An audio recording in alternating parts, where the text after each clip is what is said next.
The future, a dark, desolate place, a world of war, suffering, and harmless phosphorescence.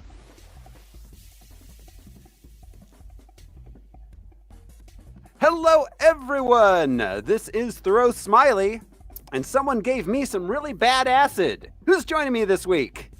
I'm Josh CC, and I have a bone weapon. What's the big deal? I'm Brian Lesh, and I just want to usher in an era of genuine, long-lasting peace.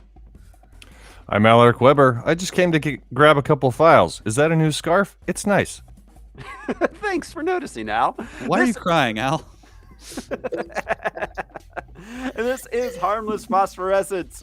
It's the podcast where we watch every theatrically released full-length live-action superhero movie ever made, and then we gather some research into the production and the source material. We tell you all about it, and we go through every movie scene by scene. This show is brought to you by our patrons like executive producers Michael Beckwith and Atticus Burkett. You can be a patron too. Just head on over to patreon.com/harmlessentertainment. We got lots of bonus content there. Star Wars shows, holiday shows, music shows, Simpsons shows. This week on Harmless Phosphorescence, we are watching X-Men Days of Future Past. So many battles waged over the years. And yet, none of them like this. Are we destined to destroy each other?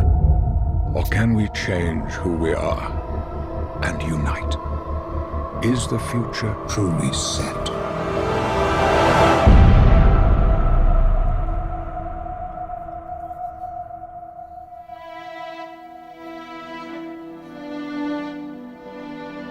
Mutants, we now find ourselves on the edge of extinction. You'll need to go into the past to end this war before it ever begins.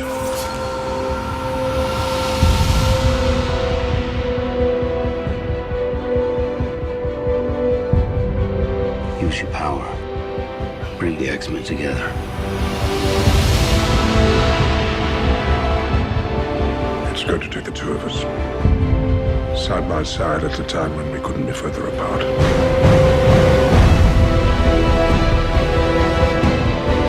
You took the things that mean the most to me. Maybe you should have fought harder for them. There is a new enemy out there. Mutants. You'll need a new weapon for this war. I know what I have to do. It's us or them.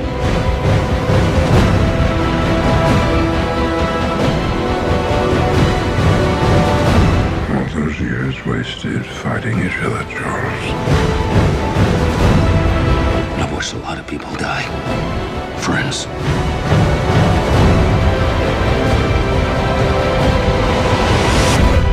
We've been given a second chance.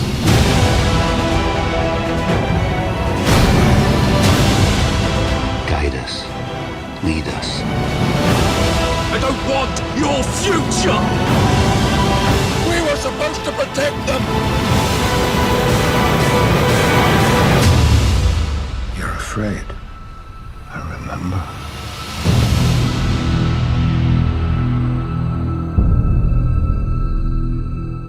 Woo! X-Men Days of Future Past. Let's see. This was released May 23rd, 2014. Had a running time of 131 minutes. It cost $220 million and took in 746 million buckaroos. Dollary dues, if you will. It was a hit. Big hit. This was is this our first time travel movie we've done on this show? Well, on the show? No. I think it may be. Sorry. In the very first Superman, doesn't he? Is it yeah. Well, he turns back He reverses time. He reverses time, but that's you not. have to qualify what you mean before you ask the question. But Is if that he's a turning time back travel time, movie? Superman is traveling back through time. So are Okay. you saying, have we watched a movie where the heroes have had to travel in time to solve the problem? Right. Traveling back in time as like, Endgame or Back to the Future or Terminator style. Not just going back in time. Yeah, I guess Superman does Just your what everyday run in the mill. It's an hour earlier all the time. right. Superman. He only made things go back an hour. Why didn't he turn time back to the point where he could stop Lex Luthor before Luthor did anything in that I movie? didn't do a lot of things. Kill people like Luthor. Yes. Andrea says time bandits and turtles in time, but again, they're questionable.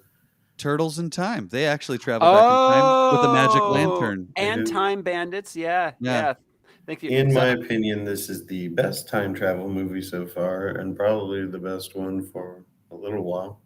Oh yeah, it's very good. Andrea, just by the way, I turned on our chat, so feel free to join in anytime. Our viewers will be able to see it from here on out.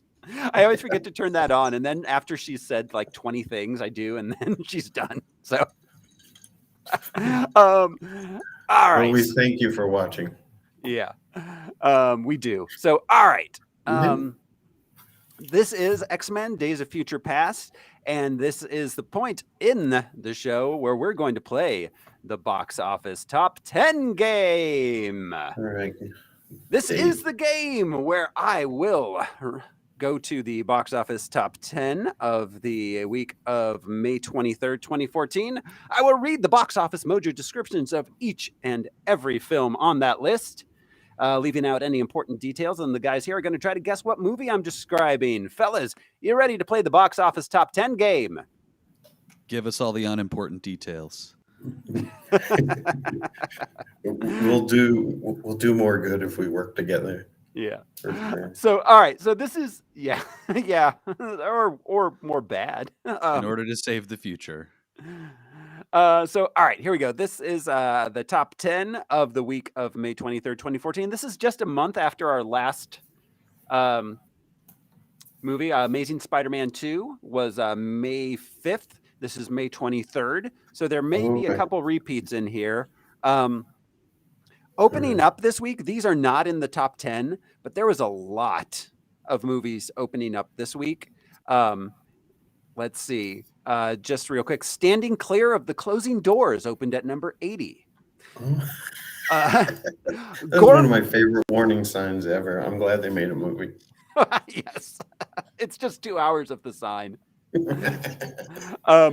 Gore Vidal, The United States of Amnesia. Under the Electric... I haven't seen it.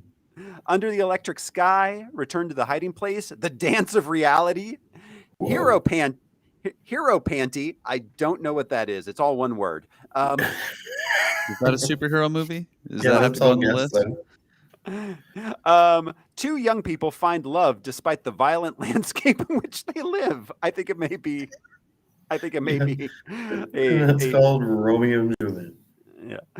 Cold in July, The Grand Seduction, Words and Pictures, The Love Punch at number 32. Cocadion opened at number 18, and now coming into the box I office. believe that's Cotillon. Yeah, I was like, is that starring Marion Cotillard or?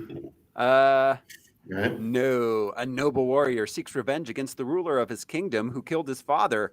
At the same time, he also ends up upsetting the neighboring enemy kingdom ruler. It looks like it might be something. It looks vaguely Channing Tatum. I'm trying to figure out what country it might have been from. It possibly is Indian or Pakistani. But yeah. So, all right, our number 10 movie. Wait, what was that movie called? Cocadion. Oh. Yes. And number 10 this week. A small town father must find the courage and conviction to share his son's extraordinary, life-changing experience with the world. Superman. Spider-Man. No. Superman.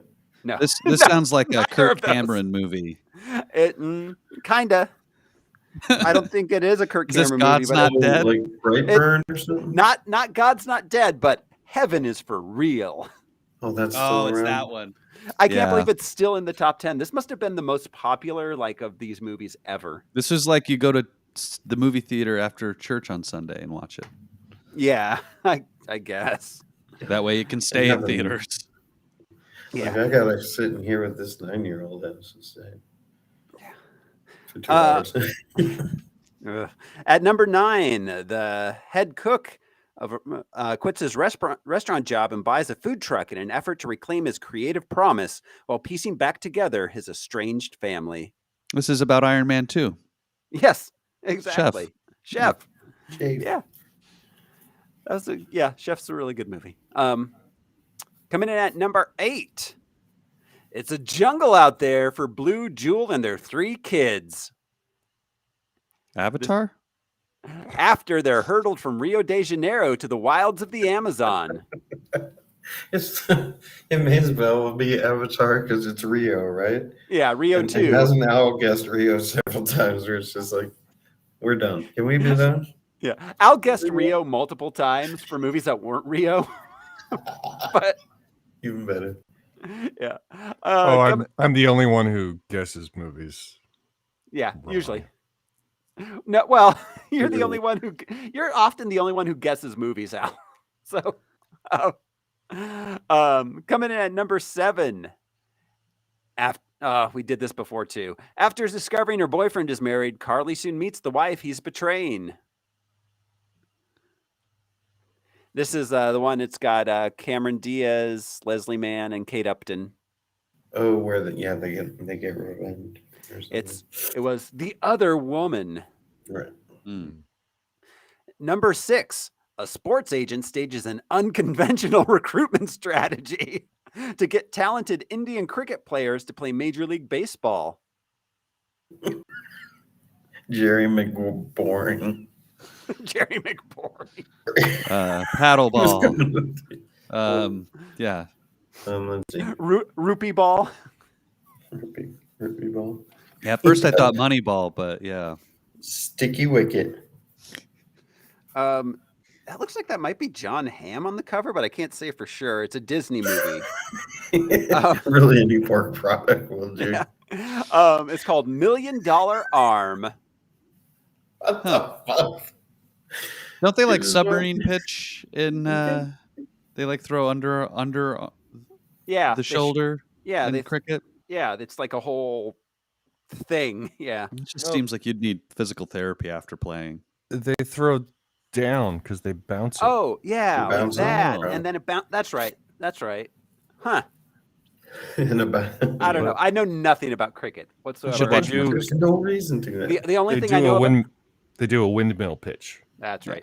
The only thing I know about cricket is what I learned from The Hitchhiker's Guide to the Galaxy, which reminds me, fellas, our November monthly movie I forgot to mention earlier. The winner is The Hitchhiker's Guide to the Galaxy. Oh, how cool. Yeah. Of course. Sweet. So stay tuned for that. Patrons only. $1 a month is all you need to watch our monthly movies. Patreon.com/harmless entertainment. We'll be doing 2005's The Hitchhiker's Guide to the Galaxy this month. Right on. Yes. So don't panic. We'll get it right. That's right. Oh God. Okay. Yeah. So number 5. A young college student feels guilt over the death of his girlfriend's father.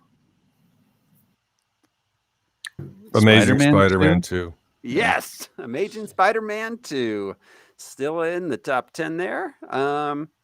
Number 4. Oh God, I forgot about this. After they're forced to live next to a fraternity house, a couple with a newborn baby do whatever they can to take them down. Neighbors. Yep. Coming in at number 3. After a bad blind date, a man and woman find themselves stuck together at a resort for families where their attraction grows as their respective kids benefit from their burgeoning relationship. This is Blended? Yeah. Yes. Adam I just remember Sandler- this song It's with why Terry do we always Crews. go I think it was Terry Crews singing, "Yes, they are blending." Blending. They say the name of the movie in a song, and it is That's the most awesome. awkward shit ever. That's awesome. Yeah. It's like, why can't we? Why do we always have to go to family resorts? Why can't we like go to like a polar bear resort or something? But polar bears roam with the naked people because it's not a Just family do resort. whatever they need to do. I assume that a family resort just is the alternative to nudist resorts. Yeah, it's rather than like a singles resort or They're when that thing became popular. I think Disney even started that too, where they would have a resort that seemed very kid-centric and was watched and occupied by staff so that adults could get hammered. Yeah. That's only increased in the Kingdom. It used to be called Pleasure Island. Yeah. Yes. You send the kids off to the rides in the water park while you drink Mai Tais. Yeah. Yeah. Number 2 this week. The world is beset by the appearance of monstrous creatures, but one of them may be the only one who can save humanity. Godzilla? Yeah, the Godzilla, the first, and I hadn't realized this has been around. The Bryan Cranston one, right? Yeah, Bryan Cranston's Godzilla. It's actually in the universe of the King Kong Godzilla. Yes. Yeah. It's still going. Kong Island. Oh, Kong Island would have been the first one that came out before. That's Godzilla, a resort. Yeah. I wish we were going to Candy Apple Island. What did they got there? Apes. Well, apes. Not as big. They're just not as big. Yeah. And number 1, opening at number 1, the X-Men send Wolverine to the past in a desperate effort to have his parents fall in love at the Under the Sea Enchantment Dance. Come and knock on the door. We've been waiting for you. He's going to go back in time. Good. I would love to just see Back to the Future remade, but with Wolverine. Hugh Jackman as Wolverine in the Marty McFly role. No. I would love to see it remade with any sort of reasonable, logical, or sensical story whatsoever. Back to the Future? Yes. I mean, yeah. If you tell me what it's about, right? Tell me what it's about. Back to the Future? Yeah. A kid travels back in time and accidentally gets stuck there, and then he has to make his parents screw. I guess. I guess. Yeah. He did.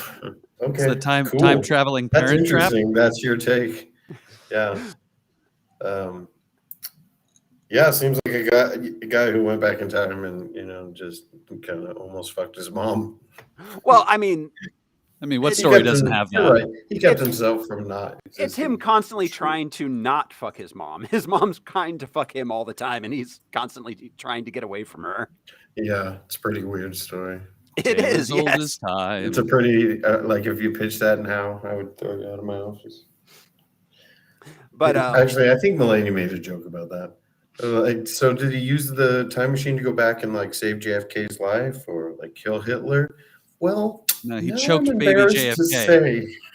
Yeah. He went back to introduce his parents. Yeah, time traveling parent trap. That old. So all right. That is the box office top 10, which means it's time for us to delve deep into the musty tomes of the character and comic book background with our guide, Mr. Alaric. A vast library. Alaric Xavier Weber. Tell us, Al, everything we need to know about the history of these X-Men and X-women. I didn't do my homework. Okay. Actually, a lot of people didn't. They just went back in time. Yeah. Should we travel back in time, Al? Yeah, hang on. Give me a second. We'll send Josh back to warn you. So the original Days of Future Past storyline was created by Chris Claremont, John Byrne, and another guy.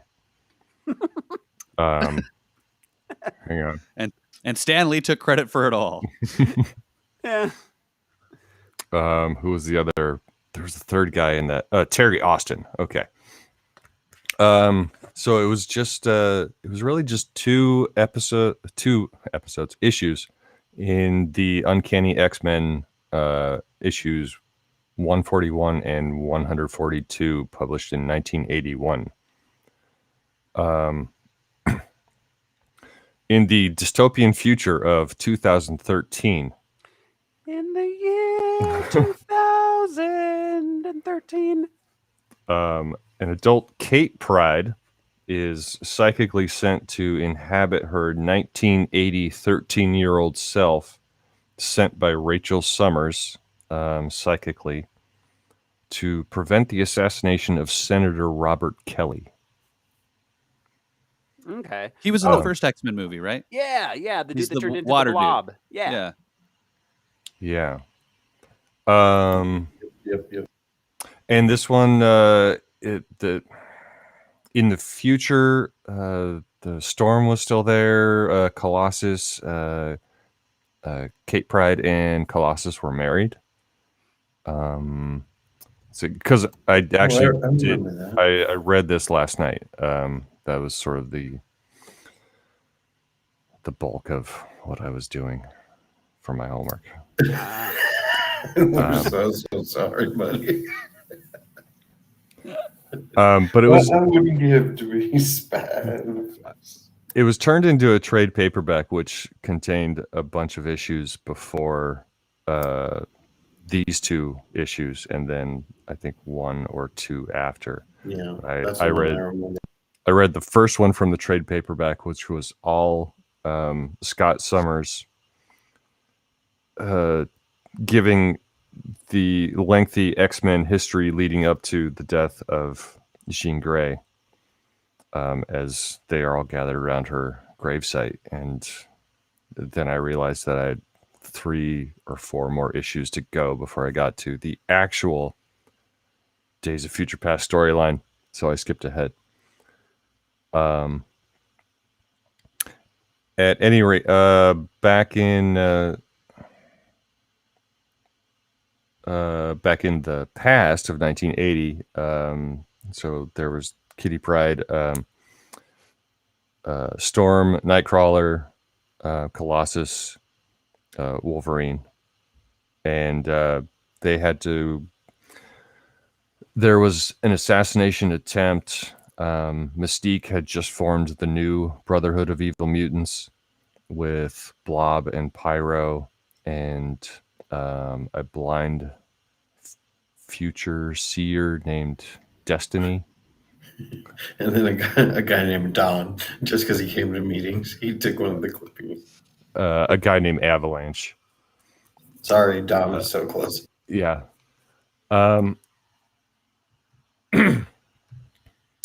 So that's about what I remember from reading that. So it wasn't Wolverine that went back. It was Kitty Pryde, sent back by a psychic. Sort of the basic thing. Robert Kelly was Senator Kelly was running for president. He was trying to pitch the Sentinels program, and I don't think saving his life helped. Mm-hmm.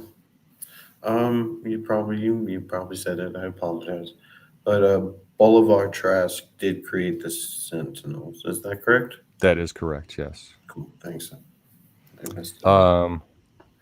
Couple of characters. I didn't have time to write it all down, but I have them on the website.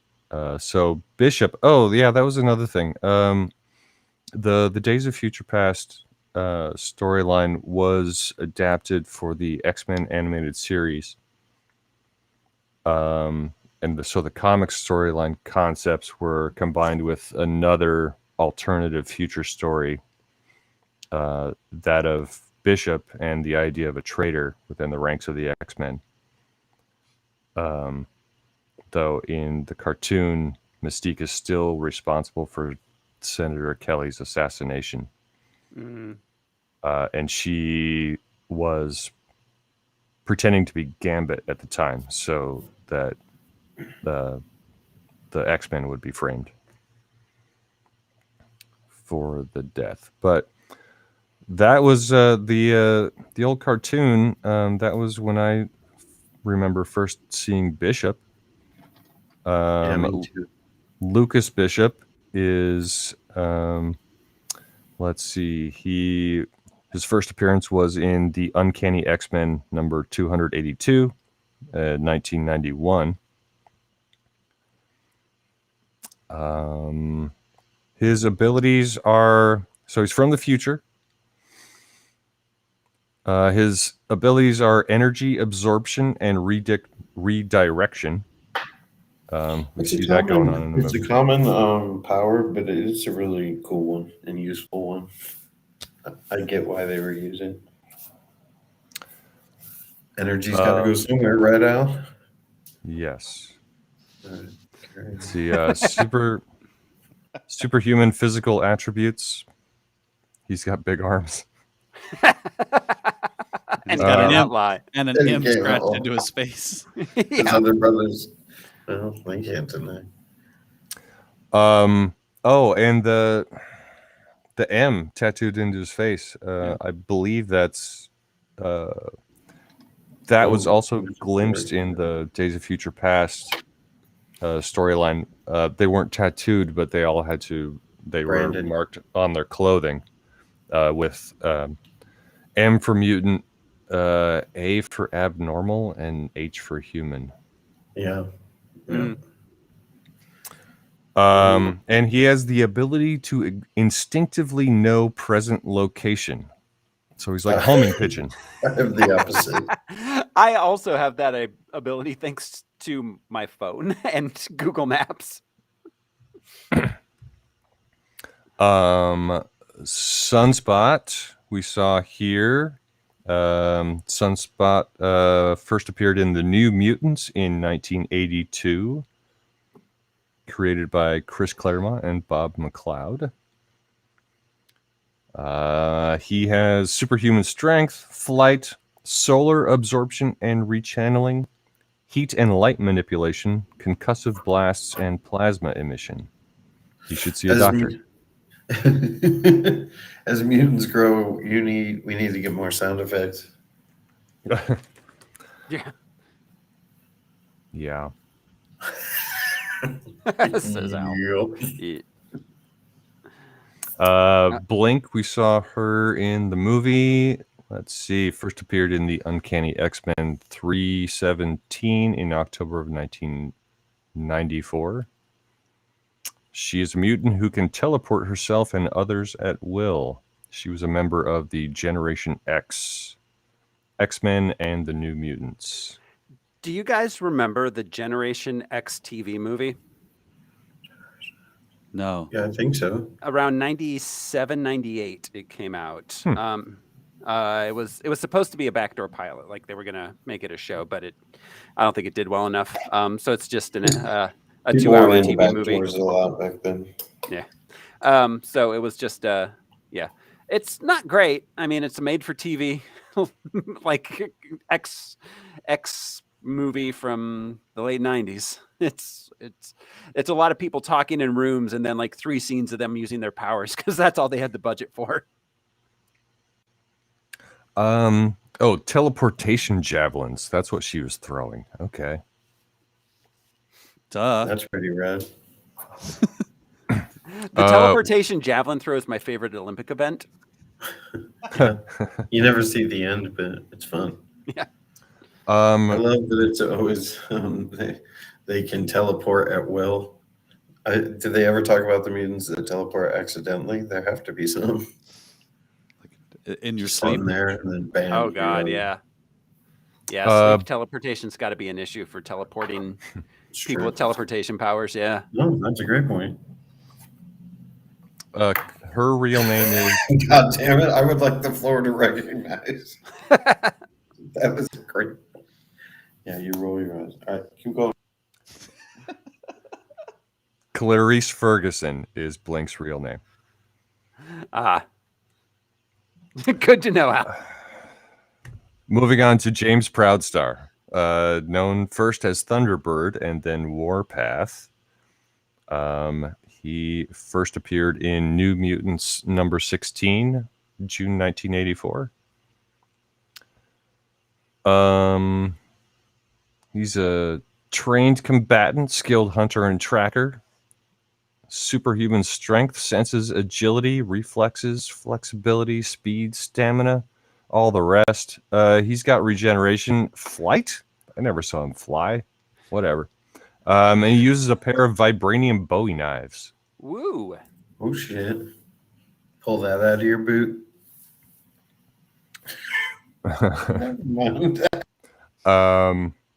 We saw our second appearance of Peter Maximoff. Mm-hmm. So far the best.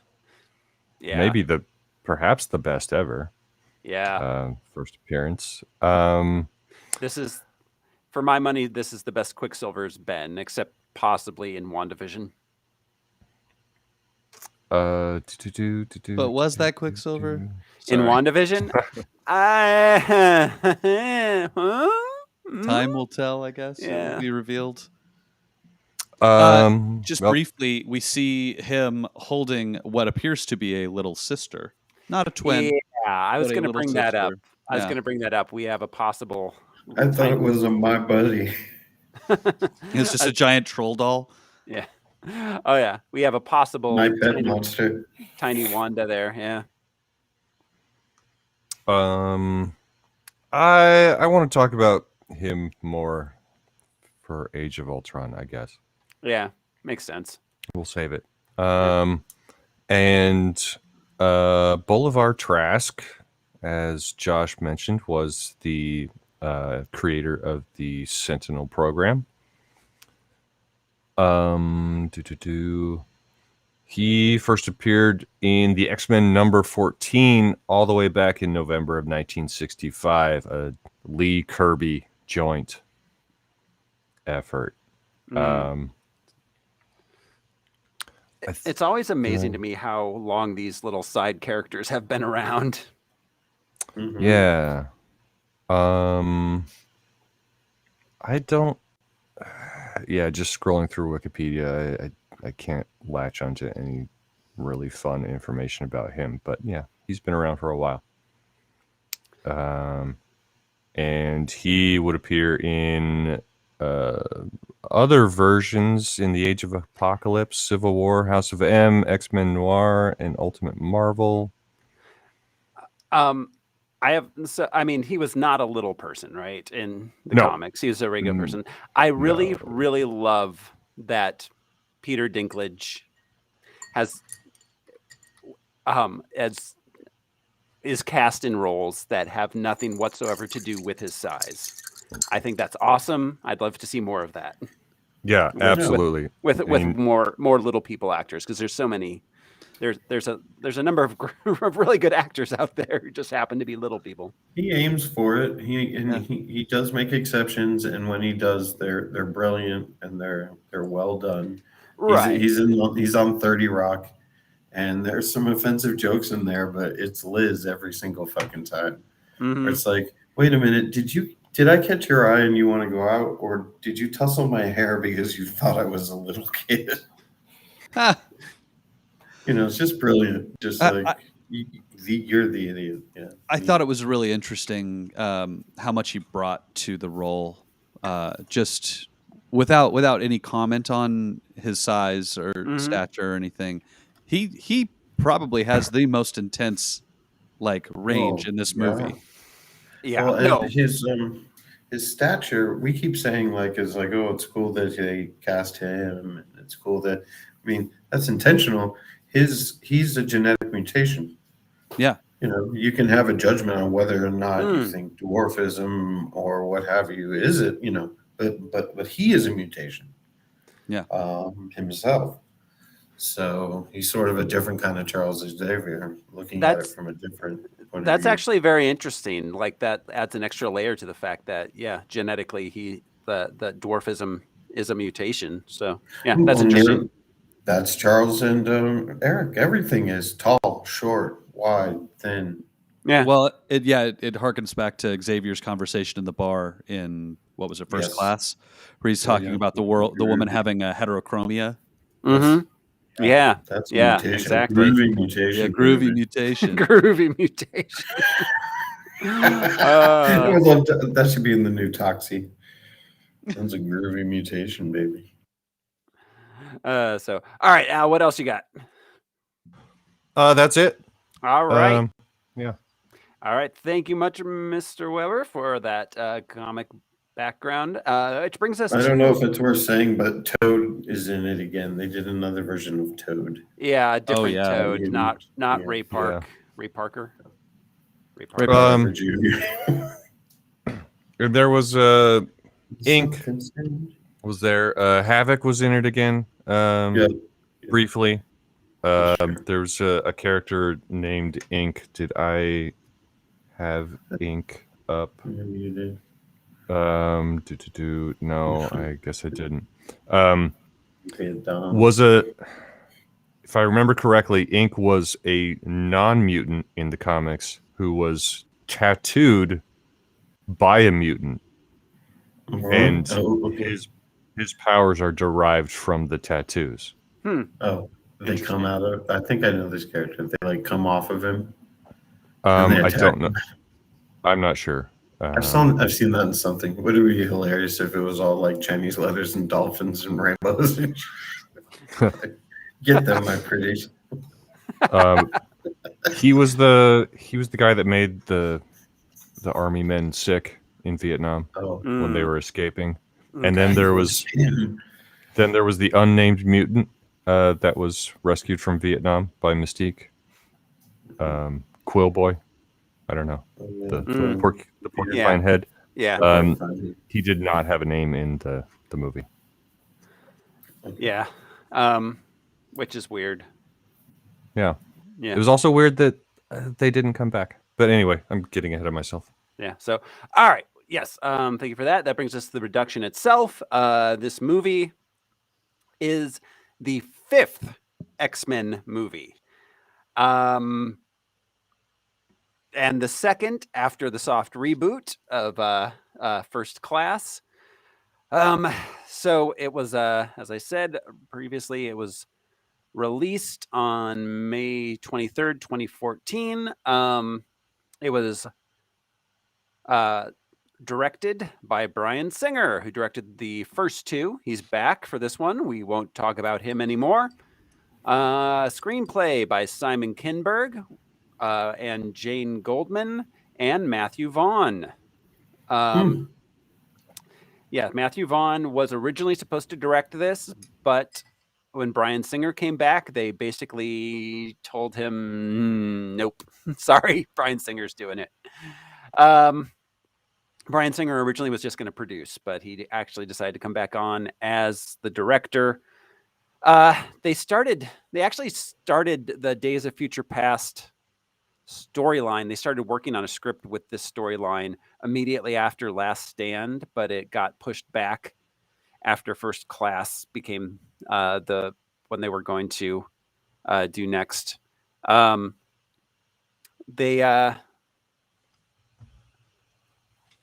So apparently, according to Kinberg and Singer, and this actually kind of clarifies a number of questions I had.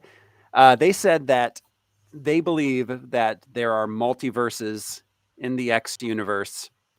And so anything which contradicts previous films can then be just waved away, saying it's a different universe. I mean, I don't want to have this conversation again, but I mean, we all read comic books, right? Yeah. I mean, yeah. Okay. I mean, Okay. things Just contradict making sure. themselves all the time. But I mean, these aren't comic books. They're movies. They're based on comic books, sure. And they take a lot of the comic book. They use a lot of comic book conventions. Why did it take so? Why did Lawrence of Arabia take so long to tell that story?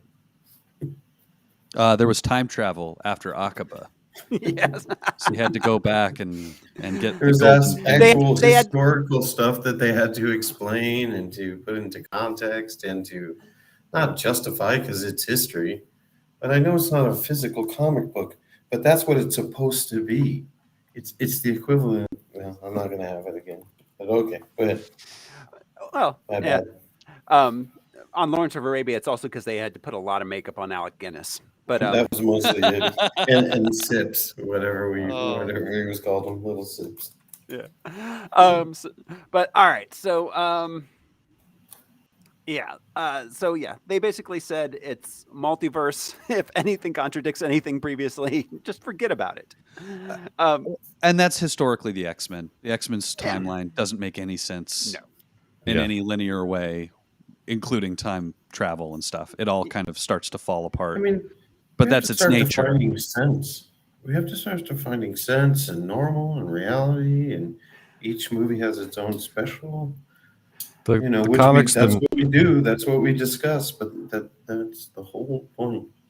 Well, I mean, yes and no. I mean, we're gonna when we get to Endgame, especially, we're gonna be talking a lot because they made a big deal about it all connecting and making sense within its own logic. At that time, in that period in history when that script was there, those producers were there, that money was there, those actors were there. What happened in the end is not the same as that meeting or that intention. Or, I mean, half of the shit they put together, they had no idea was going to connect, but it's fun. Well, yeah, but then they made a lot of, like, specifically when talking about time travel movies in Endgame, they made a very, very concerted effort to make it all make sense logically within the bounds of, like, the MCU. So, but what if that's not what you want to do? Right. No, and so they specifically said in this one that the time travel, it's fine, it's different multiverses. Well, they didn't say that in the movie. The director said that in interviews. So there's nothing in the film itself that says this is multiverses. That's all extra textual. But yeah, of course, because they weren't. Yeah, a lot of things weren't in the works then. Right. But I mean, Bryan Singer at the time said this is multiverses. So the fact that doesn't make it clear in the film itself, if there had been a single line in the film, like this will create a new multiverse or a new, blah, blah, blah, whatever. Xavier says it to Wolverine almost right away. But what does he say to Wolverine? He says, when you change the past, the future will be different, is basically what he says. Yeah. Like, he doesn't say that, like, everything that, because there's a lot of stuff that happened in the previous movies that is completely. No, he even doesn't happen now. They ended up getting Mystique's blood by accident in the attempt to stop them from getting Mystique's blood. And Xavier says that things that you do affect what's happening now. That's how they're able to escape the Sentinels in this weird future. Yeah, absolutely. I mean, everything changes, but there's things in this movie that are contradicted by previous movies that have nothing to do with the time travel too. So, I mean, I don't know about you guys, but want to talk about it? I'm sorry, that was mostly me. All I'm saying is that the time travel is pretty sloppy, but it's also a lot of fun. It usually is. It usually fucking is. Movie time travel in general. You know why? Do you want to know why? Because it's totally made up. Yeah. Well, yeah. Because it's impossible. Let's argue possible things like vacuums and shit. I know we're gonna talk about this movie, but I just want to say, as far as like the sloppiness of the time travel, I think it is a characteristic of this movie universe in a way that benefits it. Yeah. Instead of them trying to tie all the things together in a neat way. I think so too. I think it's all a positive outcome rather than let's get this guy in this room. Yeah. But anyway, we got to get to that point in the movie. Andrea comments that Kitty says, while you're gone, the past and present will exist simultaneously, but once you return, the future you created will be the present, which is a very Schrodinger's cat quantum theory concept. And it's not that far off from what the Hulk says later. Well, and basically It's- Wolverine is closing off that multiverse when he awakes in the new created present. Right, but that leads to one of my unanswered questions too. Then is like about the multiverse. Like, so if when he returns, is that a different Is that a different branch of the multiverse than when he comes back? And there still exists the branch in which the Sentinels, has killed everybody. Yeah, we even see him caught by Stryker again in a different way. It's not in Canada; it's in the Potomac. I think the interpretation of the end of this movie, which we'll get to and we can discuss at length when we get there, but I think that is the end of that timeline. Like, that timeline does not continue past that point. And there's also the message of, regardless of the timeline you're watching, things still end up happening the way they're supposed to happen. You're talking about the pebble in the river theory. Pebble in the river, getting her blood accidentally, Stryker getting Logan, the Sentinels in the future, the assassination of Trask, everything we talked about with Wolverine, that you're going to get the same. Yeah, but Trask isn't assassinated. Trask survives. He goes to jail. Right, but the Sentinels aren't created. Yes. They aren't created. They other than the ones that came after Nixon. We have to start this episode because I have no idea what point in the movie you're talking about. And so I apologize for trying to talk about it, but I don't know what part we're in right now. Not in any part. We're still in the production right now. So, yeah. But all right, here we go. So this movie. All right. Yeah, right. So this movie, our cast, we've seen almost all of them before. Hugh Jackman as Wolverine. We've got James McAvoy and Patrick Stewart sharing Charles Xavier credit. Michael Fassbender and Ian McKellen sharing Magneto credit. Jennifer Lawrence as Mystique. Halle Berry as Storm. Elliot Page as Kitty Pryde. Peter Dinklage as Bolivar Trask. I'm not going into any of these people. We've talked about them all before. Nicholas Hoult as Beast, Hank, Sean Ashmore as Bobby Iceman, Omar Sy as Bishop, that's new. Evan Peters, we've seen him before as we haven't seen him as Quicksilver, but we did see him in Kick-Ass. Josh Hellman as Major Stryker, Daniel Cudmore as Colossus, Fan Bing Bing as Blink. Adari Kanto as Sunspot, and Boo Boo Stewart as Warpath. We have also... I'm sorry, Boo Boo Stewart? Boo Boo Stewart. Love it. Yeah. No relation to Patrick? Not that I'm aware of. Or Yogi Bear's best friend. He was in the Twilight Saga and the Disney television franchise, The Descendants. So his death was rightfully earned. What was that?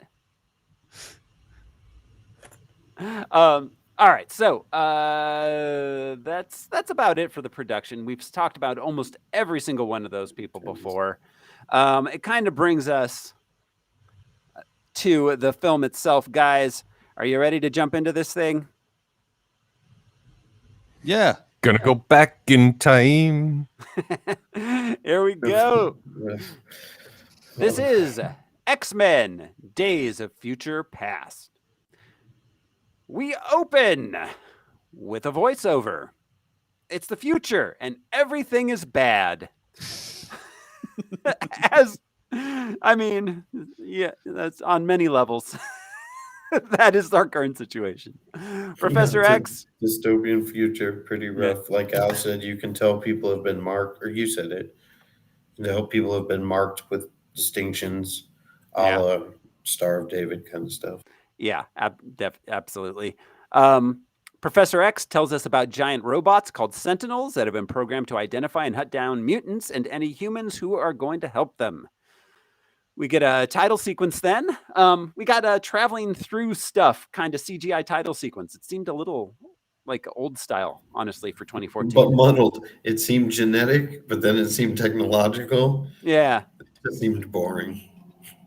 Yeah. It is, but you know what I mean? Like all of a sudden it switched, and I was like, huh? At this point, it seems so dated. Yeah. Yeah, absolutely. In 2014, it Dated. seemed archaic. Yeah, Which is weird that it hasn't been that long, and this already just seems like, why are you doing this to us? Open in a dramatic way. Right, yeah, not another CGI title sequence, please. For the love of God, not another CGI traveling through CGI tubes for I 3 feel minutes. like Bryan Singer loves this shit or something. Right. He's like, no, we gotta have it open like that. But then he was bored about it. Like, okay, do like a Watson Crick type deal, like a Boulevard Trask sort of nod of I'm changing DNA or evolution, or can we change humans faster than?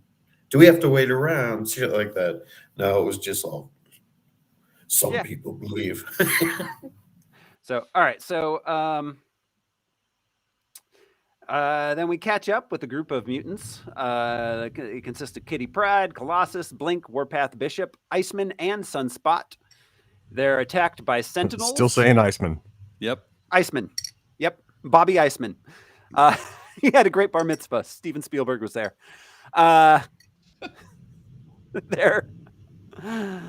They're attacked by Sentinels. A lot of them get killed, but luckily Kitty sends Bishop's consciousness back in time a few days to warn the others as to ensure their survival. They change the future and escape the Sentinels.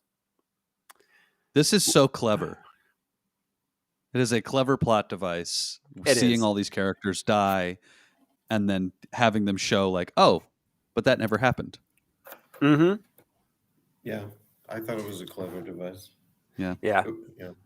Well, and also the menacing nature of, what was it, 3 or 4 Sentinels? Yeah. That just completely fucked them all up. They lose handily, like within minutes. Yeah, the Sentinels are immediately established as an incredible threat. They're the scariest thing we see in the X-Men universe. Yeah, absolutely. Like I just want to remember this moment when we get to Age of Apocalypse. The Sentinels are the scariest thing in the X-Men universe. Mm-hmm. Full stop. The way that they can adapt, the one fighting Colossus just turns his metal on him. Sunspot's Sentinel turns to ice, but it's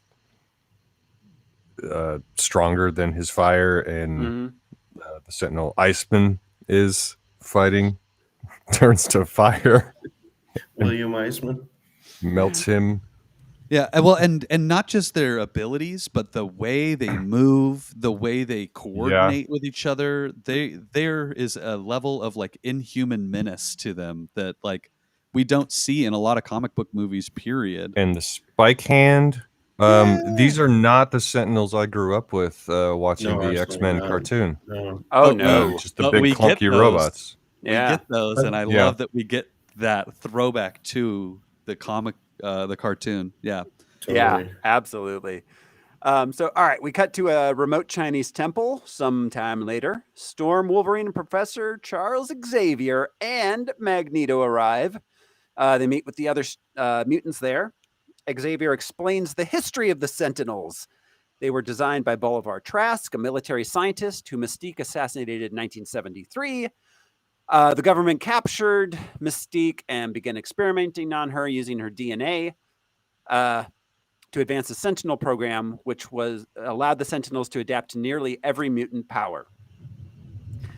Professor X plans to go back in time,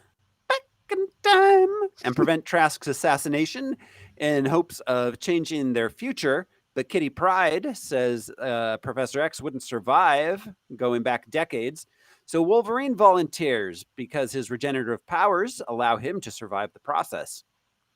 So his current consciousness will be sent back into his younger body. His mission is to find Professor X and Magneto and stop Mystique from assassinating Trask. So I want to put a lot of pins in this movie that we can come back to in future movies. We hear about how damaging it is to send a person's mind through time, because it will be torn apart as it travels through time. Yeah. We see later on in a later movie that Xavier's mind is completely riddled with damage. He's essentially got dementia. But it makes me wonder if that's an effect of his moment in this movie that we see him reaching back. Huh. That could be. Yeah, that's interesting. That's an interesting I hadn't connection to make. considered it until this rewatch, but yeah. Yeah, that's a very interesting connection I hadn't thought of. I'm not Yeah, I sure guess if we. I'm not sure if we brought up the finer point of Kitty being able to do this. She's actually phasing the consciousness back in time as a consequence of her phasing abilities. Yeah. She can phase through matter, which makes me think of our Simpsons episode that we just watched. What is mind? No matter. What is matter? Never mind. Yeah. Which I guess is an old Victorian era like anti-philosophical poem. I looked it up, and Bertrand Russell complained about it, but it made me think of that. That's really interesting that she is transmuting their minds like it is matter. Yeah. What the fuck is the mind in the X-Men Marvel universe that she can teleport it through a thing? Oh man, sorry. Yeah, there's a lot. Some Inception, like Interstellar level shit. Yeah, there's a lot to unpack there. That's cool. That's really cool, Al. So, all right, Wolverine wakes up in 1973. He has some hijinks with some mafia guys, and then heads out to find Professor X. Meanwhile, Trask goes before Congress looking for funds for his Sentinel program, but gets turned away. I find this to be the most unrealistic portion of the movie, the fact that Congress would ever turn down funding a defense program. Right? Like robots? That sounds sweet. Right. In the cast of the congressional hearing, I don't know if they had any lines, but we saw Len Wein and Chris Claremont. Oh, cool. Len Wein, Swamp Thing. Yeah. Nice. So, all right. Yeah. So, Congress didn't like the idea. Yeah. No, they didn't. Marking humans or citizens, whatever we're called. Not even that, but like they didn't like the idea of the giant robot defense system, which I think Congress would be right on board. Yeah, I get it. I get it. So, all right. Meanwhile, in Vietnam, Mystique poses as a colonel and helps a group of mutants escape from the clutches of Trask's company. They're going to take them and experiment on them. Then we cut to Xavier's mansion. Wolverine finds Hank McCoy there. Hank tells him that the school's been closed for years. A lot of the students and staff are drafted in the Vietnam War. Magneto's in prison for assassinating JFK, which I love that they brought JFK into this movie. That was great. All the JFK stuff. The Bay of Pigs was like, but what? Yeah. Xavier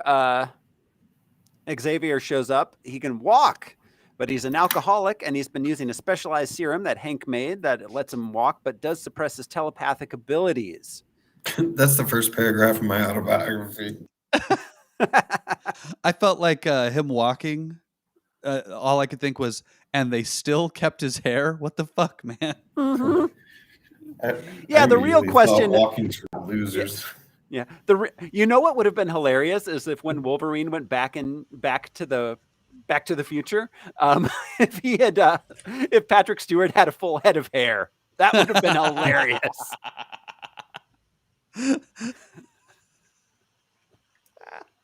Be like, the most important thing was we saved Professor X's hair. Well, and we'll get to how he loses his hair, which I have so many questions about. Yeah. Not in this movie. We'll get there, though. Yeah, not in this movie. All right, so Wolverine gives Professor X the whole save the future pitch. X says no, but then does some soul searching and remembers the first X-Men reboot movie and decides that he is going to help him in order to save Mystique. decide that they need. I loved though before he decides that he also remembers the first reboot movie. He's like, I do remember you. Fuck off. Yes, Yeah. that's right. Yes, that was funny. He remembers the cameo from the first one. Yeah. Yeah. So they decide they need to break Magneto And that out. didn't require any time travel of whatsoever. That was just Charles remembering they ran into each other. Yes. Yes. Exactly. that. Yeah. They decide that they need to break Magneto out of prison. He's being held under the Pentagon, but to do it, they're going to need some help. We cut to Mystique sneaking into Trask's office. She finds out he's been killing the mutants while experimenting on them. He's going to be in Paris for the signing of some peace accords. And sightseeing. Yeah, yeah. He's going to get some baguettes, go to the Eiffel Tower, ride a bike. Yeah. So Wolverine, X, and Hank arrive at a suburban house, and we meet Quicksilver. They recruit him to help them. He's in it basically for the lulz. He just wants to break into the Pentagon for fun. Well, and that's how they entice him. You'll get to break into the Pentagon. Like You had me at Pentagon. Yeah, Right. that's He's a every bored teenager. kleptomaniac's like dream. Oh, I get to steal more shit. And that's the thing. He steals shit and sort of does little time cons, but he's not a bad guy. He doesn't want to be a bad guy. He doesn't want to break into a bank. He wants to steal a bunch of Twinkies. And so it's just he's a neat kid and a neat character. He's an interesting character to use in a time travel movie too, because what he's doing is essentially time travel. Mm-hmm. You know, not to get into like Flashpoint, that kind of thing, but yeah, he is breaking time every time that he does anything, basically. Yeah. Yeah, absolutely. Which in my mind, we ask so many more questions about how things work. Like he's wearing headphones and he's doing all this kinds of shit, but like it just breaks. I think we're talking about different kinds at different times in these comic book movies. Yeah, yeah, but it breaks down the further like inspection of the overarching, the large time travel. Uh-huh. So we're looking at we're like, well, what is he doing? And it's like, dude, you're never going to get an answer to any of these questions. Just let it all go. Like thematically, just like forgive our movies time travel. There's a lot of it. Yeah, it's kind of the takeaway. Yeah, you know, it's like trying to figure out why we like American cheese or something. Like, why are we thinking about it? Let's just keep going. Tastes like my childhood. So, all right, they sneak into the Pentagon. They break out at Magneto. We get the time in the bottle scene, which is, I think, is the single best super fast guy scene I've ever seen in a movie. Still to this day, it's in my mind, it is better in a lot of ways than the Matrix slow down bullet time shots. Way better, in my opinion. Yeah, it's also more one creative. of the best jailbreak scenes I've seen. Yeah. Oh yeah. Yeah, the jailbreak scene in general is great. The time in a bottle scene is great. It's so much better than it accomplishes. I mean, the Flash sequence from the Snyder Cut is literally just this scene. Like, it's the same fucking scene. Yeah. I mean, there are so many things that they do in this sequence in the Pentagon that really, really, really show his powers. Like him vibrating his hands. Like that's an interesting way to show that his powers are not just expressed through his feet. You know? Yeah. Right. Yeah. The Flash does that all the time. Yeah. Yes. Yeah. Go ahead, Al. This scene did leave me with an unanswered question. Oh. His headphones. Yep. Yes. Are they special headphones that are attuned to his vibrations so that he can hear the music in his own time? That's a good question. It's probably top of the line technology because he can steal whatever he wants, but it's still out of time. You know, it's an earlier technology. So good question. So I had the same question, and it has been driving me nuts for years. But when we see him play Pong, he's playing Pong at an accelerated speed. Yes. So Yeah, that's true. Pong is accelerated so that we can see that he perceives time really quickly, like faster than the rate of us being able to even see the movement on the screen. I assume that he has turned up the speed on the tape player itself because he's probably got a Walkman of some sort. Well, that also leads me to another unanswered question because like he must have stolen this technology because the first commercial available portable cassette player was in 1979. Yeah. And this is what, 73, 74? Yeah, 73.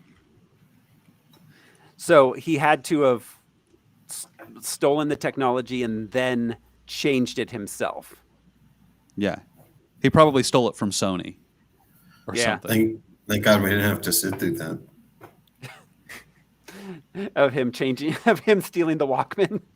And creating new technology. And, you know. Well, imagine moving through time as fast as he does and wanting to jam out to something, and instead you get like, "I could save time," like super pitched down, slow time in a bottle. Yeah, it would not be as exciting. You know, but it's like any, none of us really see anything the same way or necessarily hear anything the exact same way. So who knows how he hears anything? Yeah. You said it earlier, Brian, like we don't even know how he hears conversation necessarily. Yeah, yeah. So, I mean, that's actually a good point. Like perhaps like part of the fastness is like a field that generates around him and the Walkman's within the field. So he's able to, it runs normally in relation to him. That's how Superman can fly Lois at arm's length. Yeah, exactly. His anti-gravity field. Yeah, that thing. Yeah, maybe. Comic book logic, man. There is no answer. Yeah. So, all right. They rescue Magneto and then take Xavier's private jet to Paris to stop Mystique. On the way, we learn that JFK was a mutant and Magneto was trying to save him. Professor X and Magneto kind of make up a little bit. Wolverine learns that Eric was always an asshole. Yes. Yes, always. But they didn't really go into enough as to why. But anyway. The plane scene was great. I thought the whole plane shoot that was great.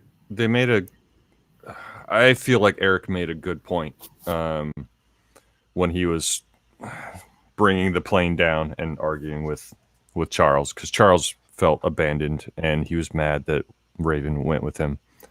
Yeah. But then Eric says, "You abandoned us. All those people from the last movie, they're all dead because you did nothing." Yeah, you hide in the house with Hank now. Yeah. Yeah, I mean that is he kind of did, yeah. Well, and it shows that Charles doesn't think of himself as a superior race. He thinks of himself as a human with a mutation. Right. Whereas Eric is like, no, we are a different race of people. That's a great point. And you abandoned our entire race to die. Charles gets all haughty on the plane and so like bullshitty about JFK, and come on, Eric, who else could have done it? And Eric's like, he was one of us. And it was also to point out, Charles, you're so out of fucking touch. You don't know where the world is going. Do you know what I mean? You know who's behind, after JFK came, Johnson, Nixon, it got bad. You know what I mean? It's like, Charles, you don't even fucking know what's happening outside the door. Yeah. Yeah, he's just hidden away in his bottle in his mansion. All you saw, Charles, was a bullet curve, and you assumed that I killed him. Yeah, right. You know nothing, Jon Snow. Well,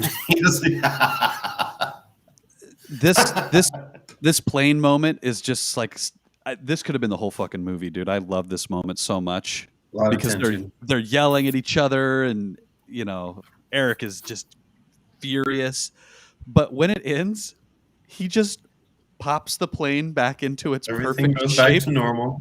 Yeah, which is funny because the most worried person on the plane is Logan. Right, and he's the only one who's probably going to survive the crash. Yeah, exactly. But he handles the whole situation so well because what does he say to Eric? You going to pick that shit up? Right. He is the only adult in the entire plane. I'm just going to leave it there. Uh, You read- so all right. So they meanwhile in Paris, Mystique takes over the persona of a North Vietnamese general. Then the next day, Trask arrives in Paris, meets with the Chinese, Russian, and Vietnamese generals to try and sell them the Sentinel technology. He discovers that Mystique is posing as a general, and she takes out the rest of the army guys when Professor X, She Wolverine, chose and Magneto the show up. sexiest one. The sexiest general. Dude, I thought about that. Had you guys ever thought about that before? Which general's sexiest? All the time. Yeah, I've got a catalog of all the U.S. generals that I go through. For my money, it's Norman Schwarzkopf, but I'm open to discussions.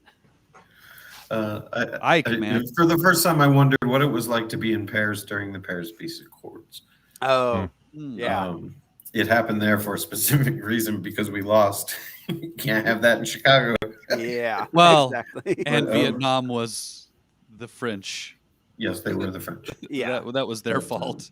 More Yeah. than our It was the fault. first time it made me wonder about what was going on the night before and after. Anyways, So I have a question about Mystique and her purpose being in this room. Was she trying to find this particular general? I feel like. maybe. I feel like she would have taken really any of the generals, but this was the one that was like the easiest mark. Yeah. She's a carny. Yeah. Because there's a moment later on in his hotel room where she seems like it was luck, where she's like, "Oh shit, that was wow, 2 birds, 1 stone." Yeah. Yeah. Like she just wanted to kill a guy who was being weird, almost, in the bar. But Yeah. she didn't kill him. Nope. She didn't kill him. Because Trask was the first one she ever killed. They say specifically, which means the general must be up in that hotel room tied up.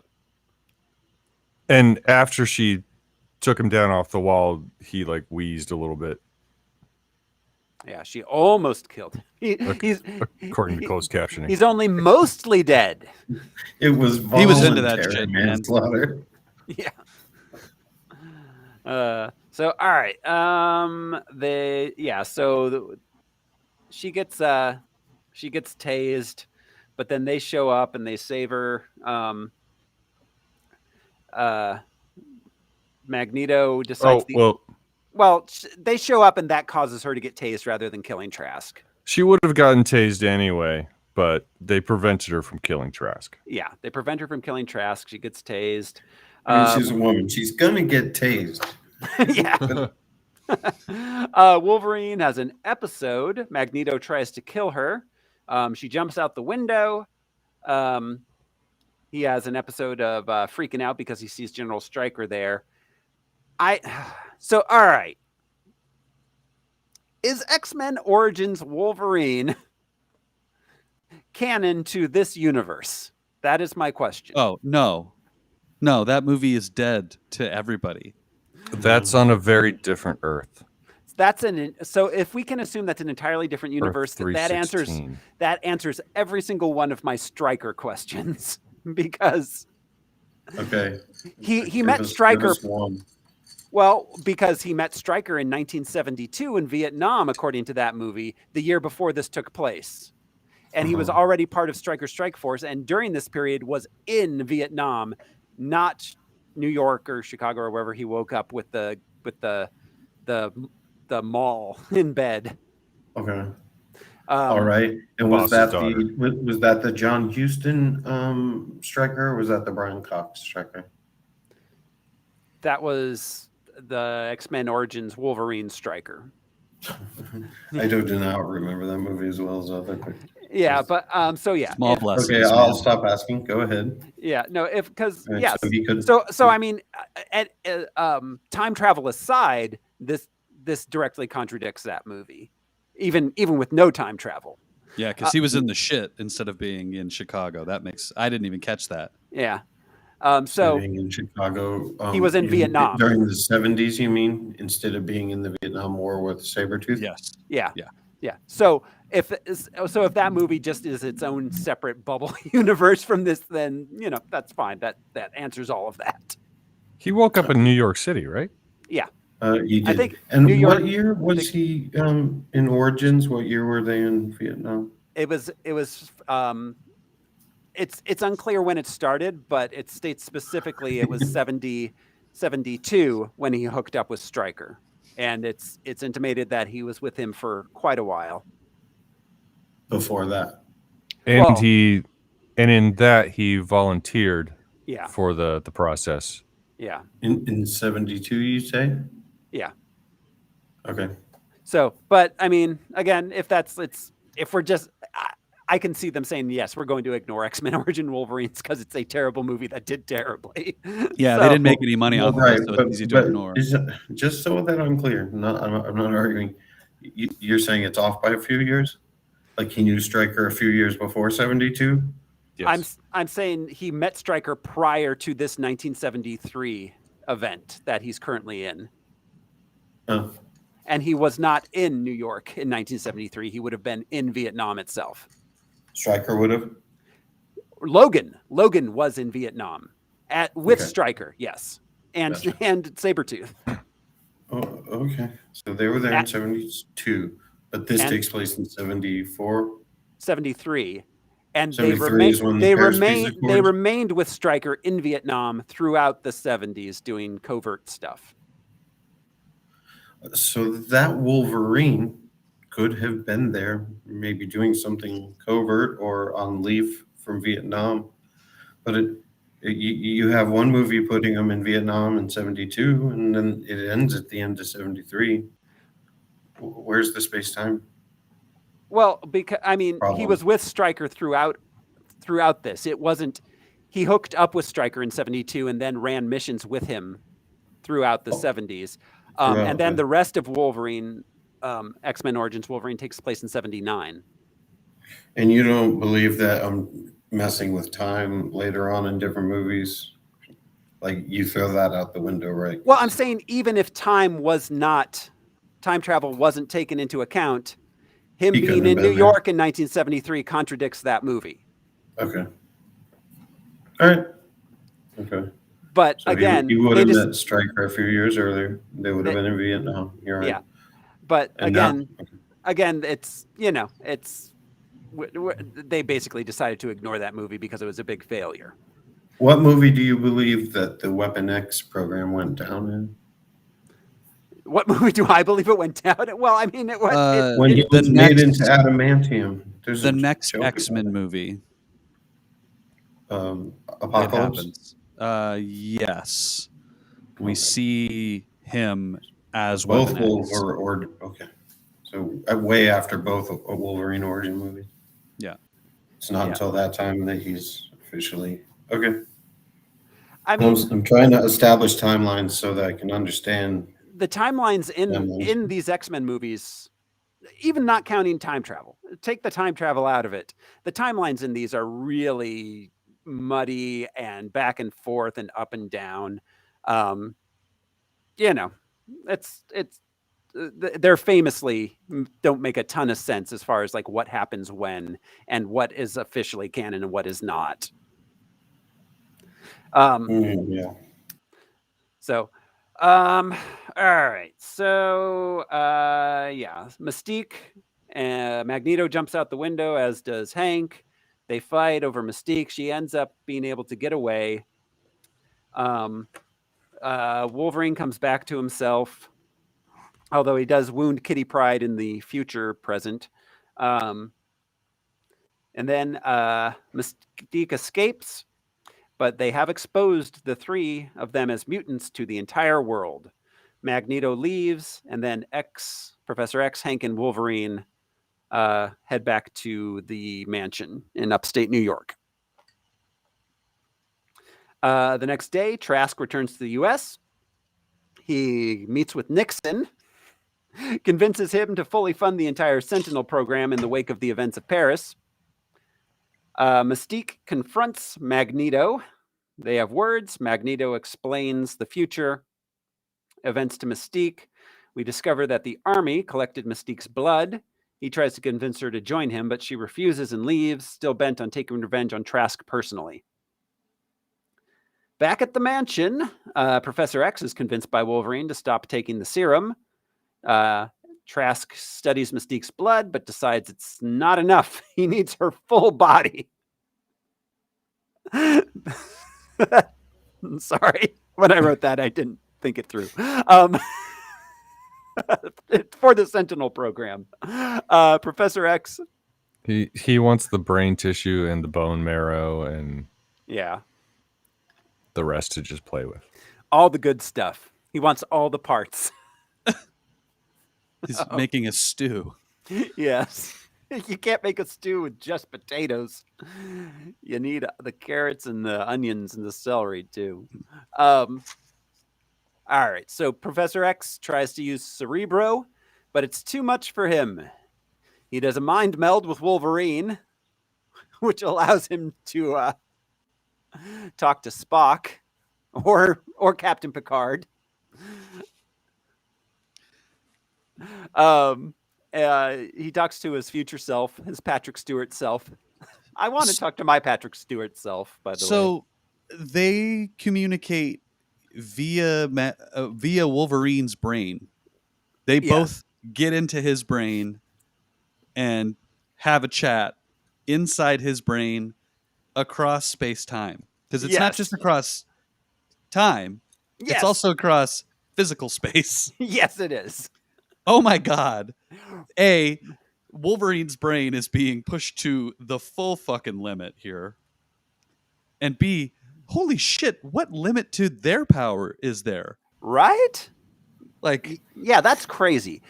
But also, like, Wolverine's brain is fucking Swiss cheese. Like, between like all the memory losses and like that dude. It's what makes Logan so brilliant, and it's what makes the character interesting. Yeah. Oh, absolutely. All of these things. And fucking kudos to the writers for thinking of these plot devices as ways for two Charles Xaviers to communicate across time. They're like, well, maybe they both communicate through Wolverine's brain. Yeah. Like, I am willing to accept that is a thing that they can do. Hell yeah. It's so clever. It is. I loved it.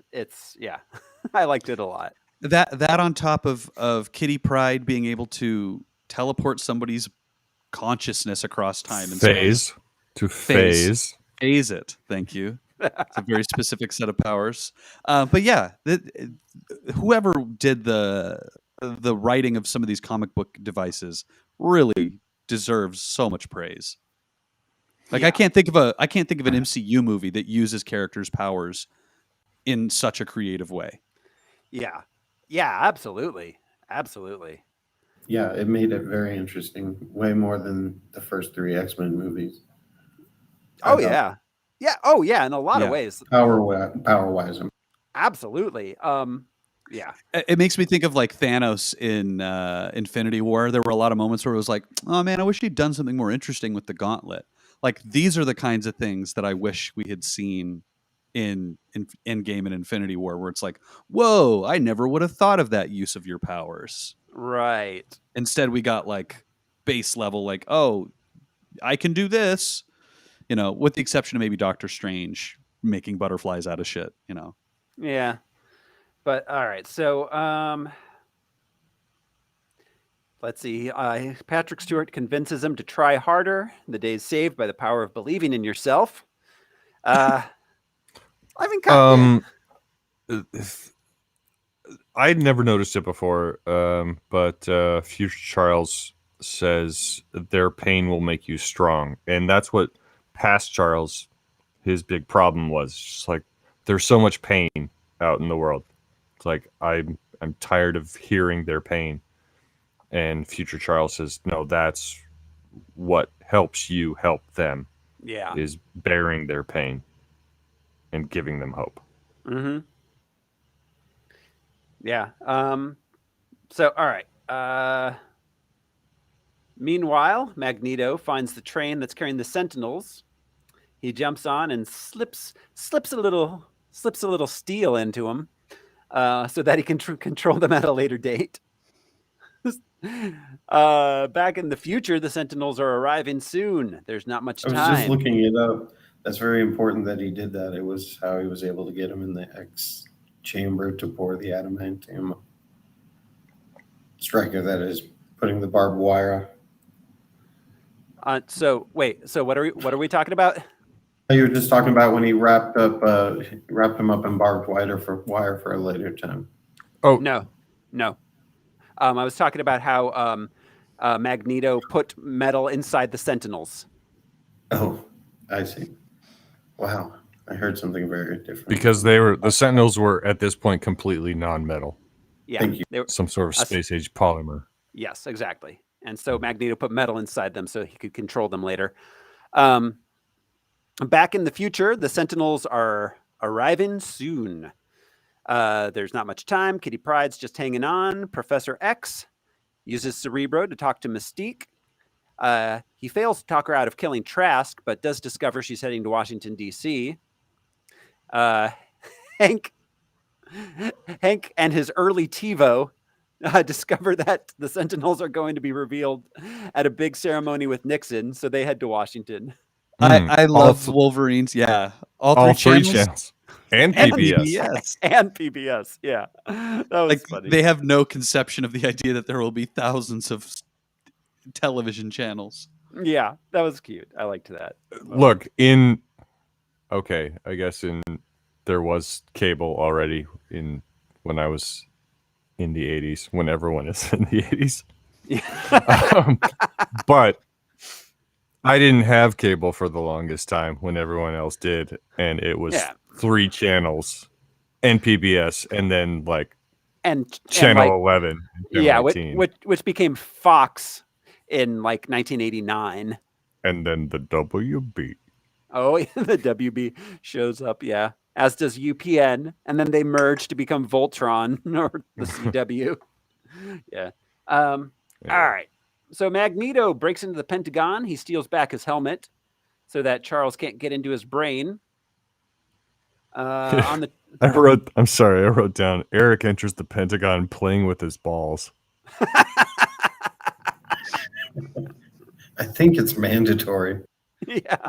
And on the trip to Washington, Professor X promises Wolverine that Wolverine makes Professor X promise that he'll find all of his mutant friends and start the school in the future. Meanwhile, the Sentinels are arriving back in the future times. Wolverine, Professor X, and Hank arrive at the ceremony. They're looking for Mystique. Meanwhile, Magneto steals a stadium. Yeah. It was so over the top and still kind of fun. I started to not like it, and then I was like, you know what, I like it. Yeah, no, it was insanely over the top, and it was like, yeah, okay, why not? Let's just do it. Well, and it makes sense to show how powerless they are by taking the place hostage and using the Sentinels as his perimeter guards, basically. Yeah. It's a clever strategy. Tactically, it's pretty sound. Yeah, because we can do. Yeah, because people aren't going to get into that stadium with those Sentinels there. Yeah. Well, and also you're going to change things by having different water fountains and lunch counters and shit like that. That's not how this mutant human thing is going to go. No, exactly. There's not going to be marches and mutant rights rallies. No, you're not going to make us wear shit. Yeah. So then X spots Mystique. He freezes her, but just then Magneto arrives. He drops a stadium around the White House and takes control of the Sentinels. During the battle, Magneto impales Logan with rebar and throws him into the Potomac. And this is it for Logan. Logan does nothing else for the rest of the movie, which I found interesting, that they basically sidelined him for the entire third act. And he survives because he's Wolverine and he can't die. He can't drown. Imagine how awful that would be. Just being stuck drowning for 30 minutes until you wake up in the future again. Do Did I imagine a different movie where they pull him up? He's wrapped in rebar. No, that That's- does happen. That's That's later. Right. That's at And the that end of this. Striker's Yeah, on the boat, right? Yep. yeah, Well- but it's not really Stryker though. I'm Yeah. not getting into that, but yeah. Okay, cool. Yeah. No, that was it. That happens at the end. But yeah. So Nixon, Trask, and a disguised Mystique retreat into the White House bunker, but Magneto rips the steel bunker out of the White House and tears it open like a tin can. I love this shot. I remember watching this in the theater and thinking, like, how's he gonna get them out of there? How is that gonna look? And they just show you him tearing apart the White House, basically. Yes. It's, so satisfying. Yeah, it was really good. Then meanwhile in the future, the X-Men are fighting off the Sentinels who arrive and attack them. A lot of the mutants die while attempting to buy more time. Magneto gets seriously injured. Storm dying was really hard for me. Yeah. That was rough. That was rough. I think that was the first future mutant death of this scene. Yeah. Well, and they give you the head fake of like, wow, they killed a bunch of those, and she's asking if everyone's okay. Yeah. In that like maternal role that she always fills, and then killed. It's like, oh, gut punch, man. Absolutely. So in 1973, Magneto takes control of the television cameras. He broadcasts to the world that mutants live among them, and he urges the mutants to rise up and join him in a war against humanity. He's about to kill Nixon, or Mystique pretending to be Nixon, which actually, if Mystique was Nixon, that explains a lot about the Nixon administration. So Mystique stops Magneto, but she's still going to kill Trask. But Professor X convinces her to spare him. Oh, there's a really cool beast move, I thought, because he's being attacked by one of the Sentinels, and he's like trapped in a car, and he grabs like 5 doses of his serum and jabs it into his leg to make him turn not beast anymore. So the Sentinel doesn't recognize him as a mutant, and then turns its attention onto Eric and Raven. Yeah. Which made me ask the question of what does that do? It's suppressing the gene itself, I guess. It is an actual gene therapy. Yeah. Which is kind of a crazy advanced technology for him to have in 73. Yeah, but also a temporary gene therapy because it fades away. Yeah. But really clever and very beast-like problem solving. Yeah. So, all right, Mystique takes off Magneto's helmet, allowing Professor X to take control of Magneto's mind, saving the day. Then Wolverine wakes back up in the future at the school. He finds Iceman, Colossus, Kitty. Everybody's there, including Jean Grey and Cyclops. And Kelsey Grammer. Kelsey Grammer as Beast, Well, and we see Kitty and Colossus are now an item instead of Kitty and Bobby, because Bobby is now with Rogue. It is a whole soap opera drama that ended a totally different way than the universe had ended. That's right, because Rogue never got rid of her powers. Yeah. It's time. Never mind. I assume at some point she kissed Captain Marvel in the mouth, too. Yeah. So Professor X tells Logan about everything that happened since 1973. As a mutant was publicly seen saving the president, the Sentinel program was decommissioned, altering history and erasing the future Sentinels from existence. The mutants in the past all went home separately. Trask is imprisoned for trying to sell military secrets to enemy militaries. Mystique gets away, but everything's already changed. Wolverine's retrieved from the river by Mystique posing as Stryker. That's the scene you were talking about, Josh. Yeah. Okay. All right. To go back a little bit, I really liked when Logan walked into Xavier's office and Xavier's just talking to him like normal. Mm-hmm. And he's like, "Don't you have a class to teach? History?" And he's, "I could use some help with that. Pretty much everything since 1973." And the change, Xavier's like, "I've been waiting for this day."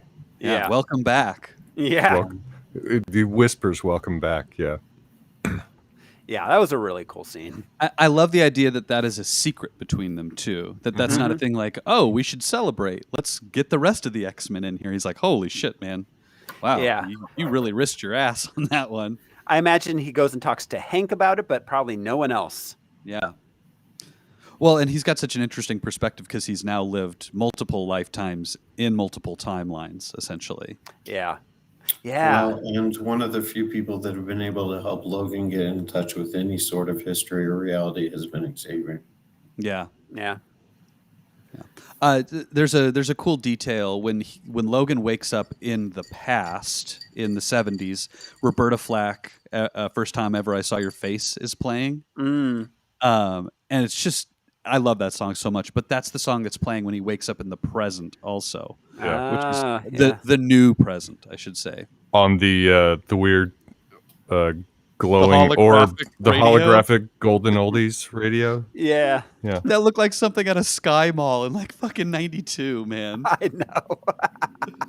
I do want to point in remembrance, Trask died on January, I think, 27th, 1973.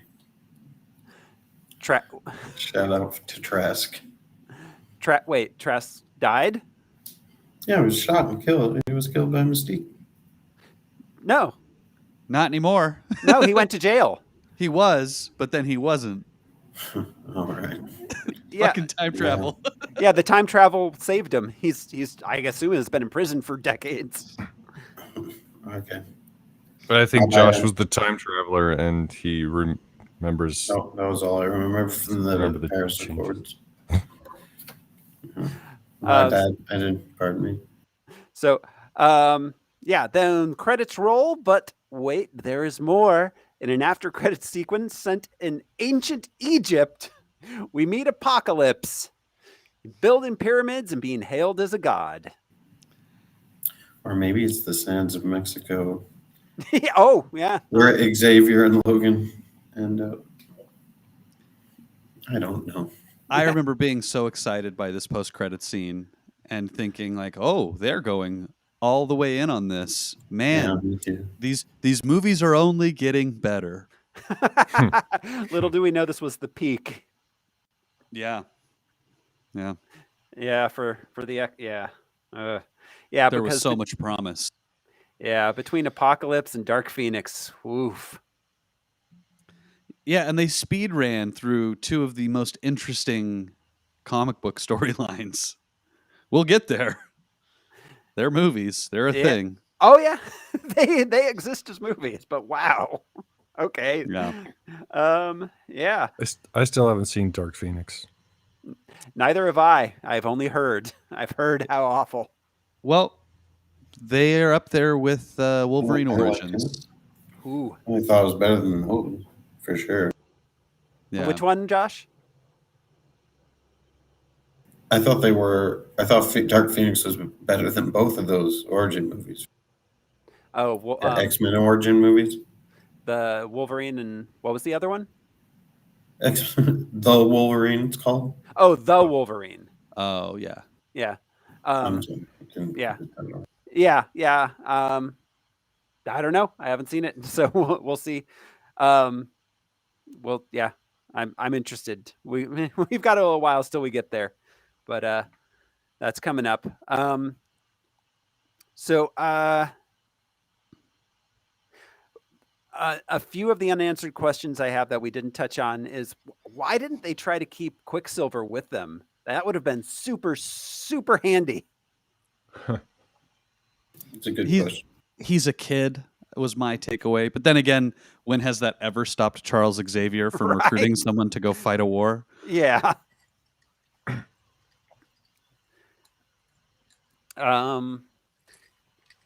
Oh yeah. Why was there when they went down to Cerebro? Why was there dust on only the console and the headset? Nothing else had dust on it.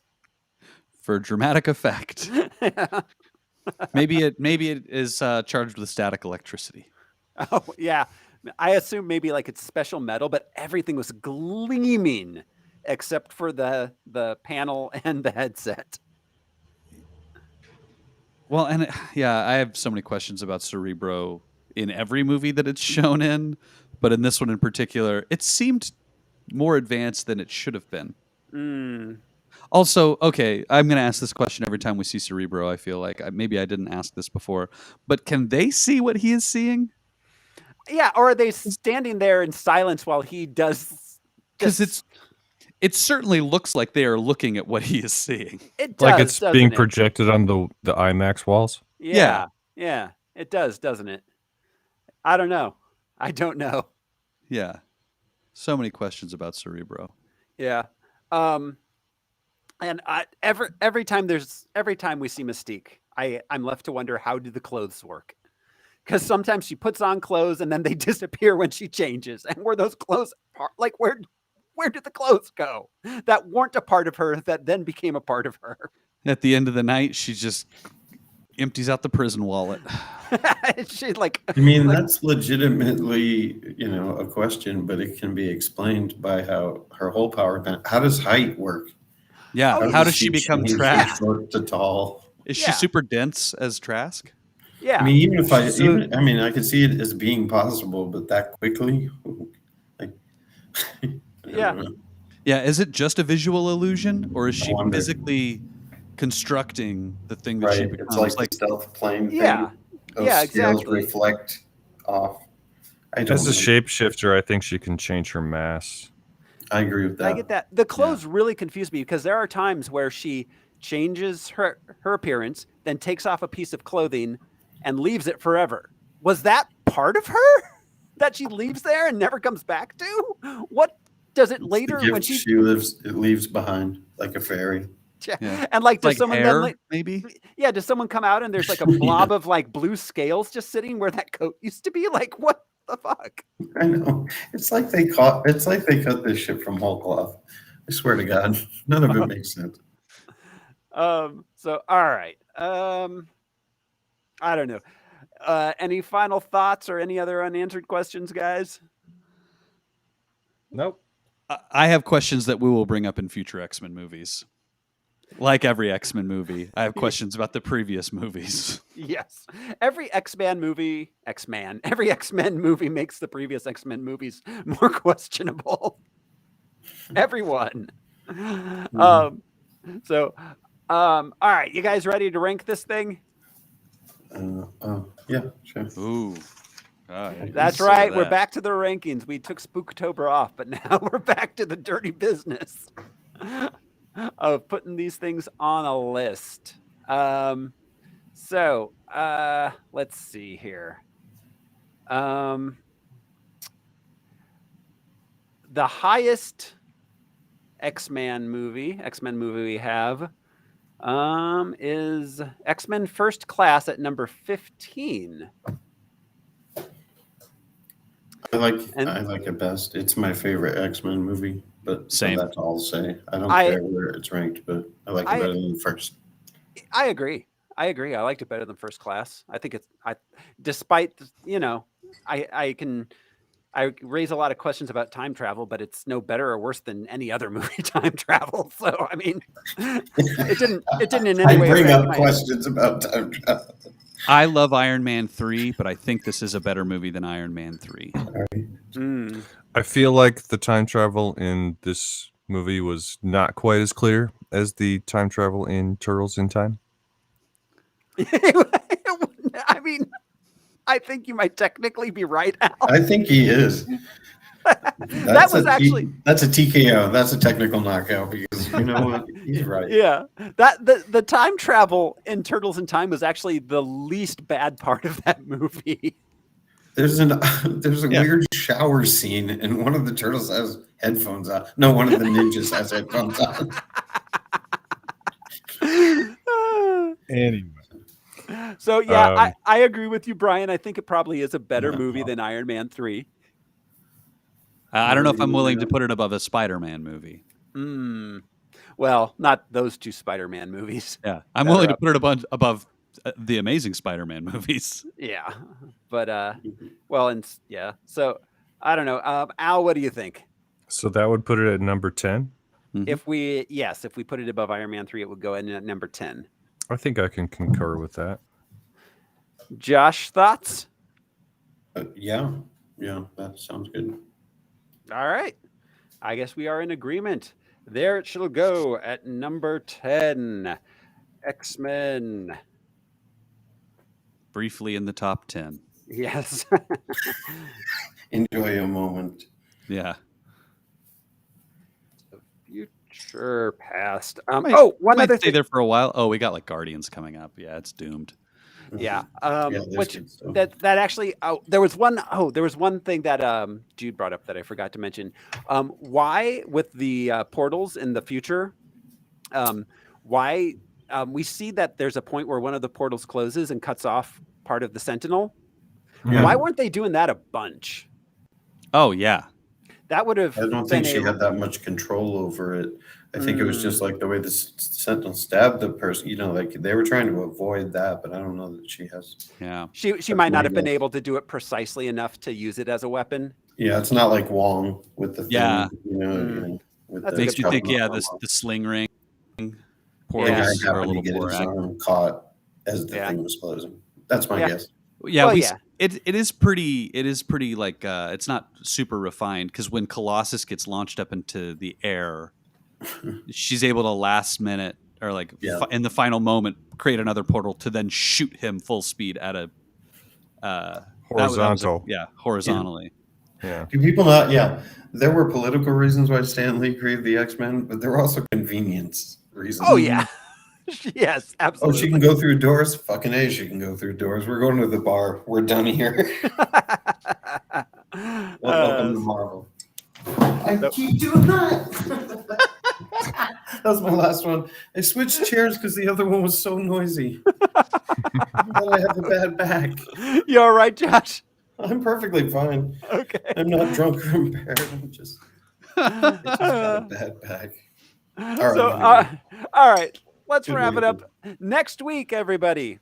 Next week on Harmless Phosphorescence, we will be watching Guardians of the Galaxy. All right. Did anybody ever in any world believe that this would work?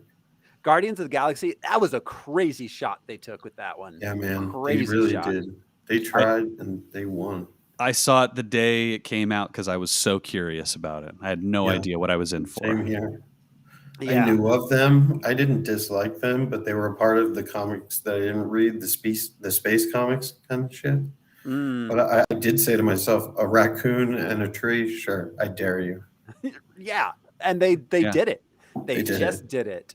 Yeah, it was amazing. But that is next week. That's going to be a fun one. So thank you everybody for hanging out with us on Harmless Phosphorescence. This has been your host, Throw Smiley, and I'm going back to the future.